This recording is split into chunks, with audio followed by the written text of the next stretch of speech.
আসসালামু আলাইকুম। তুরস্ক বাণিজ্য স্থগিত করায় ইসরায়েল বেশ বেকায়দায় পড়েছে, সেই তথ্য তুলে ধরা হয়েছে গণমাধ্যমে। এখানে বলা হচ্ছে যে ইসরায়েল ও তুরস্কের মধ্যে বাণিজ্য সম্পর্ক দেশ দুটির মধ্যকার কূটনৈতিক টানাপোড়েনেও টিকে ছিল।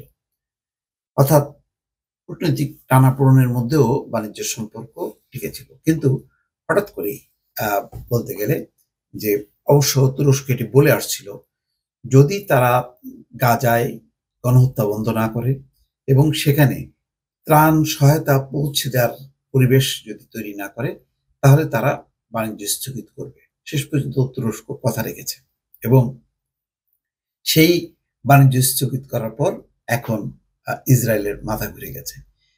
যে সমস্ত পণ্য একেবারে নির্ভরশীল ছিল ইসরায়েল তুরস্কের উপর, সেসব পণ্য এখন খুঁজে পাওয়ার জন্য ইসরায়েল হন্যে হয়ে বিভিন্ন দেশ অনুসন্ধান করছে। তবে তারা মুখে বলছে যে তারা আশাবাদী বিকল্প উৎস থেকে সেসব পণ্য তারা আমদানি করতে পারবে, কিন্তু আপাতত বেশ সংকটে পড়েছে বা ধাক্কা খেয়েছে। যদিও ইসরায়েলের অর্থনীতি যথেষ্ট শক্তিশালী, তারপরও অপরিহার্য প্রয়োজনীয় যেই সমস্ত জিনিসের উপর তারা দীর্ঘদিন নির্ভর করে আসছিল, সেগুলো না পাওয়ায় এই যুদ্ধের মধ্যে ইসরায়েল যথেষ্ট পরিমাণ বেকায়দায় পড়েছে। রয়টার্স বলছে তুরস্ক চলতি মাসে ইসরায়েলের সঙ্গে বাণিজ্য স্থগিত করেছে। আঙ্কারা বলেছে যুদ্ধ শেষ না হওয়া এবং বিনা বাধায় গাজায় ত্রাণ না যাওয়া পর্যন্ত ইসরায়েলের সঙ্গে বাণিজ্য বন্ধ থাকবে। ইসরায়েল বলেছে তুরস্কের এই পদক্ষেপ বিশ্ব বাণিজ্য সংস্থার WTO নিয়ম নীতির লঙ্ঘন।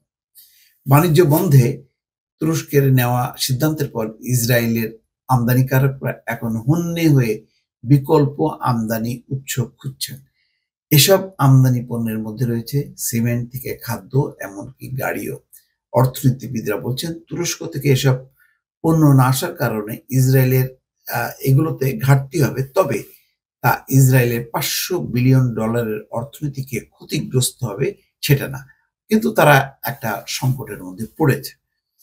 ইসরায়েলের অর্থ মন্ত্রণালয়ের প্রধান অর্থনীতিবিদ শমুয়েল আব্রামজন বলছেন তুরস্ক ইসরায়েলের উল্লেখযোগ্য বাণিজ্য অংশীদার, কিন্তু আমরা পুরোপুরিভাবে তুরস্কের উপর নির্ভর করি না।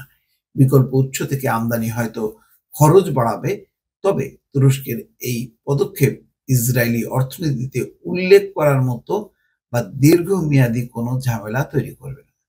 ইসরায়েল এমন একটা দেশ, কখনো তারা ক্ষতিগ্রস্ত হচ্ছে, তারা দুর্বল হচ্ছে, এই কথা তারা স্বীকার করে না, কিন্তু ভেতরে ভেতরে তারা টের পাচ্ছে যে আন্তর্জাতিক সমর্থন দিনকে দিন কমে আসছে এবং তারা একঘরে হয়ে পড়ছে। যেমন এই যে সংকটের মধ্যেও তুরস্ক কিন্তু ঠিকই তাদের বাণিজ্য সম্পর্ক টিকিয়ে রেখেছে, কিন্তু এক পর্যায়ে আর সম্ভব হয়নি, ফলে এখন তুরস্ক হাত গুটিয়ে নিয়েছে।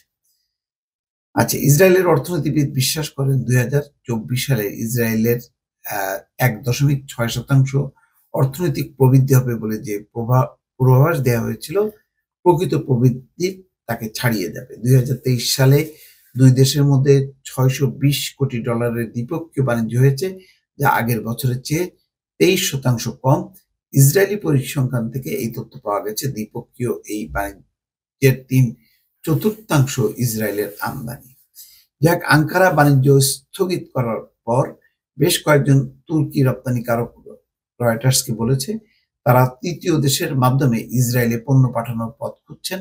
তবে তুরস্ক ও ইসরায়েলের রপ্তানিকারক ও আমদানিকারকরা জানিয়েছেন এই ক্ষেত্রে খুব বেশি সাফল্য আসবে এমন কোনো ইঙ্গিত দেখছেন না। তার মানে একটা সংকট থেকে যাবে, খুব সহজে এই সংকটের সমাধান হবে না। কারণ যদি তাই থাকতো তাহলে ইসরায়েল অনেক আগেই বিকল্প উৎস থেকে যে সমস্ত পণ্য তারা আনে তুরস্ক থেকে সেগুলি আনত।